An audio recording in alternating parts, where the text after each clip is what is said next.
नमस्कार, KP news के bulletin में आपका स्वागत है। मैं हूं पूजा आपके साथ। चलिए शुरू करते हैं आज की खबरों का सिलसिला। उससे पहले एक नजर आज के मुख्य समाचारों पर डालते हैं।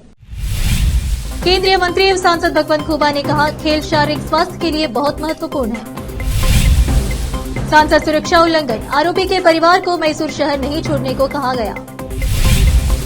कर्नाटक बागिन और 2 शावक खेतों में भटक गए। मैसूर के पास 3 गांवों में कर्फ्यू घोषित। तमिलनाडु में भारी बारिश से मची है तबाही, कई जिलों में बाढ़ जैसे हालात, देखे वीडियो। एलएसी और एलओसी की चुनौतियों पर भारतीय सेना प्रमुख ने दे दिया ऐसा बयान कि सियासत में मच गई खलबली। बताया क्यों खत्म नहीं हो रहा विवाद।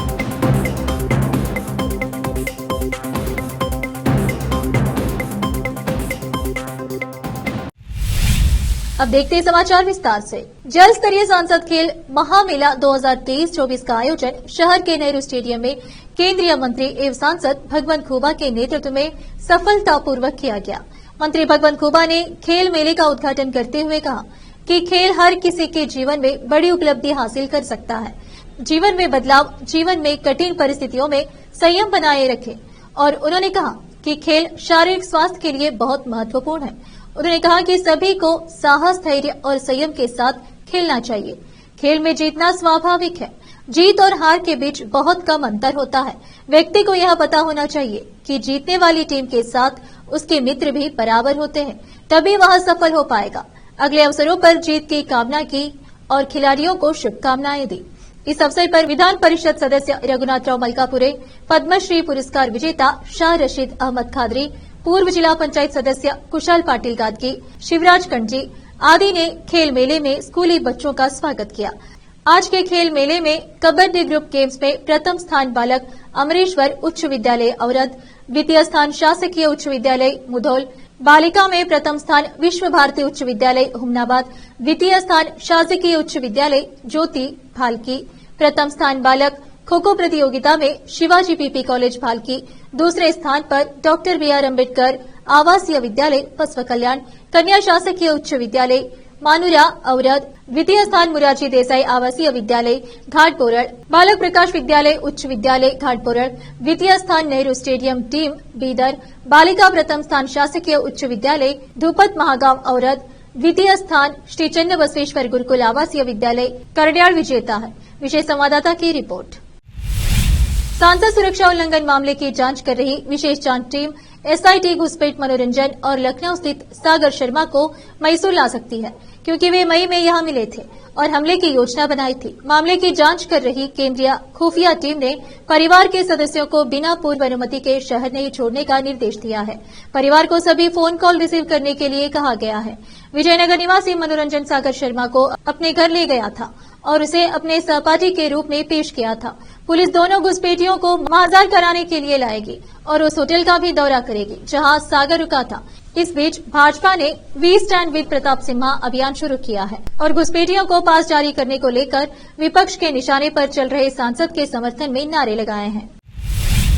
एक बागिन और उसके 2 शावक मैसूर के पास 3 गांवों में खेतों में भटक गए हैं, जिससे पिछले 3 हफ्तों से ग्रामीणों का जीवन दयनीय हो गया है। बाघ परिवार, जिसे कई ग्रामीणों ने देखा है और कैमरा ट्रैप में भी कैद किया है, केले के बागानों, गन्ने के खेतों और झाड़ियों में घूम रहा है। आवारा बिल्लियों ने चिक्का कन्या, डोड्डा कन्या और बैताहल्ले गांव में कर्फ्यू जैसी स्थिति के साथ जीवन को पूरी तरह से ठप कर दिया है। डरे हुए ग्रामीण घर के अंदर ही रह रहे हैं, जबकि बच्चे खेतों के पास या गांव के बाहरी इलाके में खेलने के लिए नहीं निकल रहे हैं। बम्पर पैदावार की उम्मीद कर रहे किसान न तो अपनी फसल काट पा रहे हैं और न ही अपने खेतों में पानी लगा पा रहे हैं। जो लोग काम पर बाहर जा रहे हैं और दैनिक गतिविधियों में भाग ले रहे हैं, वे समूह में ऐसा कर रहे हैं और अधिमानता 4 पहिया वाहनों में घूम रहे हैं। सूर्यास्त के बाद कोई भी बाहर नहीं जाता है और जंगली बिल्ली को पकड़ने के वन विभाग के प्रयास व्यर्थ साबित हुए हैं। केएमएफ उपभोक्ताओं की बढ़ती मांग को पूरा करने के लिए कर्नाटक मिल्क फेडरेशन केएमएफ भैंस का दूध बेचने के लिए पूरी तरह तैयार है। राज्य भर के बाजारों में बिक्री 21 और 22 दिसंबर से शुरू होगी और इसकी कीमत लगभग 70 से 75 रुपए होगी। केएमएफ के एक वरिष्ठ अधिकारी ने कहा, अंतिम कीमत तभी तय नहीं की गई है। केएमएफ के प्रबंध निदेशक एमके जगदीश ने बताया कि शुरुआत में आधा लीटर दूध के पैकेट लॉन्च किए जाएंगे। 2 साल पहले केएमएफ लगभग 4000 से 5000 लीटर भैंस का दूध बेच रहा था, लेकिन आपूर्ति की कमी के कारण बंद हो गया। उन्होंने कहा, बिक्री और आपूर्ति जल्द ही शुरू होगी और गाय के दूध और उसके उत्पादों के साथ साथ भैंस के दूध की मांग में बढ़ोतरी की उम्मीद है। दूध विजयपुर और बेलगावी में किसानों से खरीदा जाएगा, क्योंकि सभी संघों के पास दूध की आपूर्ति के लिए पर्याप्त भैंसें नहीं हैं। उत्तरी कर्नाटक में पर्याप्त भैंसें हैं, इसलिए दूध वहीं से खरीदा जाएगा। जगदीश ने कहा, बाजार और मांग के आधार पर खरीद बढ़ेगी। लेते एक छोटा सा ब्रेक, चल लौटते हैं ब्रेक के बाद।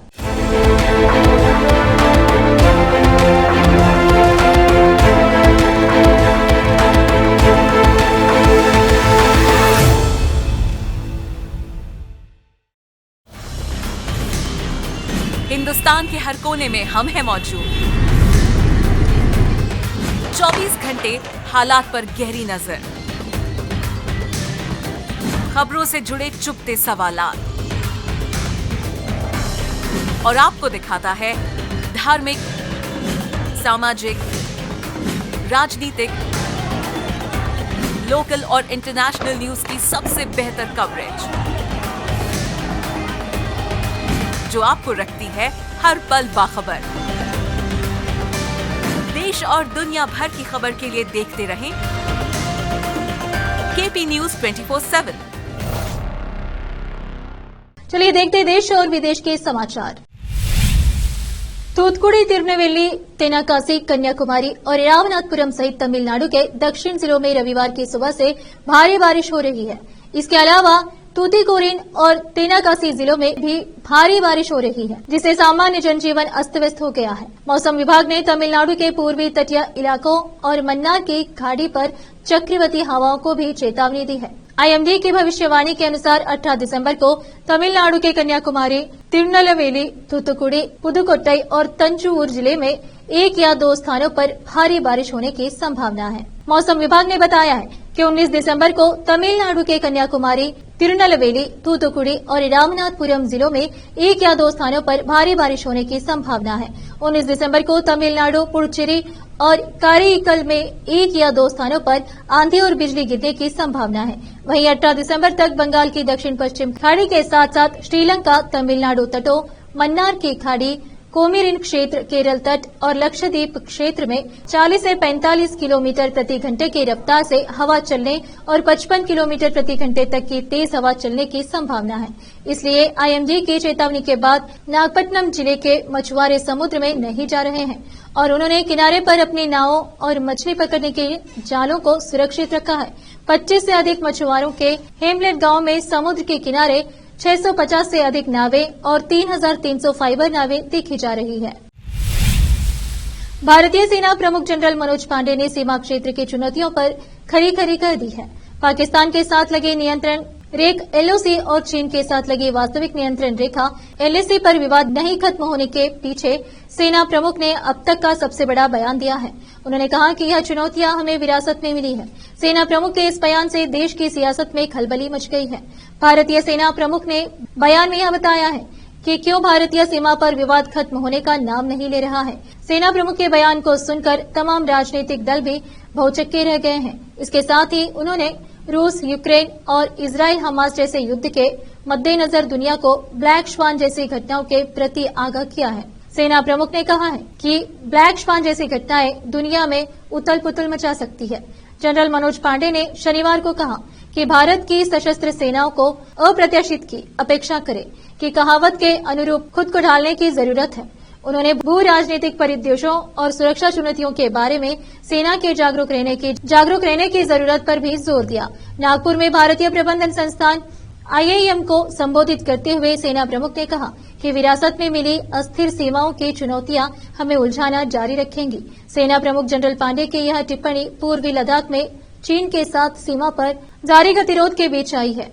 विभिन्न क्षेत्रीय और वैश्विक सुरक्षा चुनौतियों पर प्रकाश डालते हुए जनरल पांडे ने कहा कि हिंद प्रशांत क्षेत्र में पारंपरिक और गैर पारंपरिक तरीके से अधिकार को लेकर प्रतिस्पर्धा बढ़ रही है।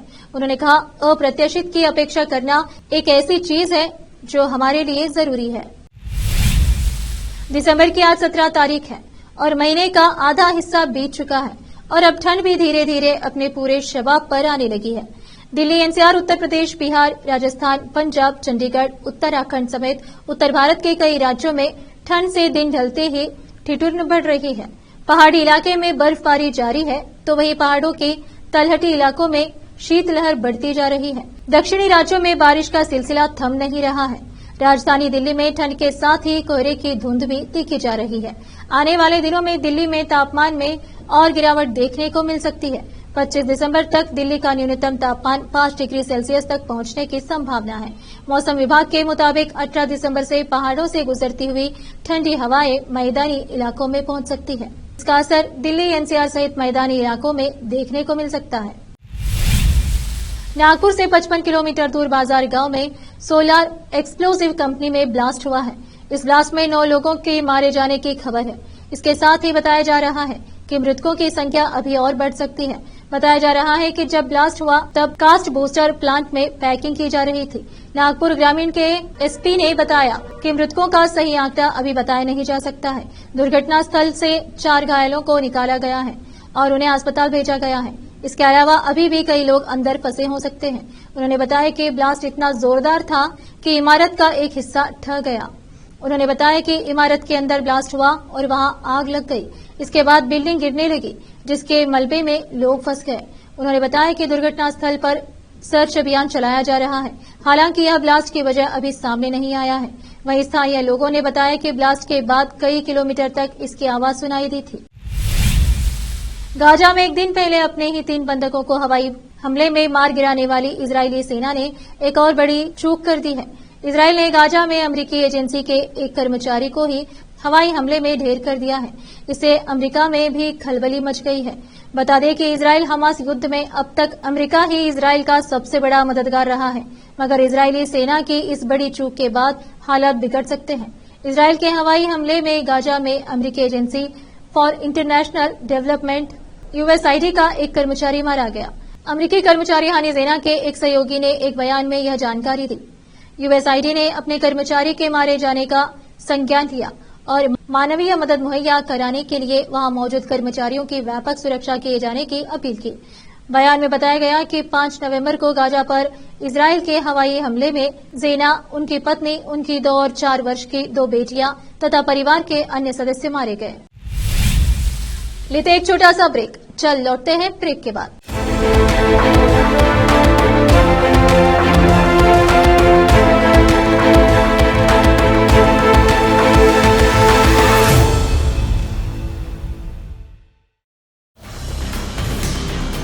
हिंदुस्तान के हर कोने में हम हैं मौजूद। 24 घंटे हालात पर गहरी नजर, खबरों से जुड़े चुपते सवालात और आपको दिखाता है धार्मिक, सामाजिक, राजनीतिक, लोकल और इंटरनेशनल न्यूज की सबसे बेहतर कवरेज, जो आपको रखती है हर पल बाखबर। देश और दुनिया भर की खबर के लिए देखते रहें केपी न्यूज 24/7। चलिए देखते हैं देश और विदेश के समाचार। अयोध्या में 22 जनवरी को रामलाल के प्राण प्रतिष्ठा कार्यक्रम की तैयारियां जोरों शोरों से चल रही है। मंदिर का शेष निर्माण तेजी से पूरा कराया जा रहा है। भारत के साथ साथ अब विदेशों में भी प्राण प्रतिष्ठा कार्यक्रम को लेकर उत्साह देखने को मिल रहा है। संचार एजेंसी ANI के अनुसार अमेरिका के वॉशिंगटन DC में विश्व हिंदू परिषद के नेतृत्व में एक रैली का आयोजन किया गया। इस आयोजन में लोगों ने बढ़ चढ़कर हिस्सा लिया। जानकारी के अनुसार अयोध्या में राम मंदिर के आगामी प्राण प्रतिष्ठा का जश्न मनाने के लिए विश्व हिंदू परिषद अमेरिका के नेतृत्व में हिंदू अमेरिकियों ने मैरीलैंड में एक स्थानीय हिंदू मंदिर श्री भक्त आंजनेय मंदिर में एक मिनी कार और बाइक रैली का आयोजन किया। यह कार्यक्रम अयोध्या वे नामक सड़क पर हुआ, जहां कार सवार भव्य प्राण प्रतिष्ठा समारोह का जश्न मनाने के लिए सड़कों पर उतर आए। एक नजर फिल्मों के समाचार पर। शादी के 5 साल बाद मां बनी रुबीना तिलक। एक्ट्रेस ने जुड़वा बेटियों को दिया जन्म। अब समाचार खेल जगत के। टीम इंडिया को मिली 8वीं सफलता। आवेश ने केशव महाराज को भी किया आउट। आखिर में देखते समाचार बाजार के। अमेरिका में खुले आसमान के नीचे सोने को मजबूर लोग, रिकॉर्ड लेवल पर पहुंची बेघरों की संख्या। फिर से एक नजर सुर्खियों पर। केंद्रीय मंत्री एवं सांसद भगवंत खुबा ने कहा, खेल शारीरिक स्वास्थ्य के लिए बहुत महत्वपूर्ण है। सांसद सुरक्षा उल्लंघन, आरोपी के परिवार को मैसूर शहर नहीं छोड़ने को कहा गया। कर्नाटक बागिन और 2 शावक खेतों में भटक गए। मैसूर के पास 3 गांवों में कर्फ्यू घोषित। तमिलनाडु में भारी बारिश से मची है तबाही, कई जिलों में बाढ़ जैसे हालात, देखे वीडियो। एलएसी और एलओसी की चुनौतियों पर भारतीय सेना प्रमुख ने दे दिया ऐसा बयान कि सियासत में मच गई खलबली, बताया क्यों खत्म नहीं हो रहा विवाद।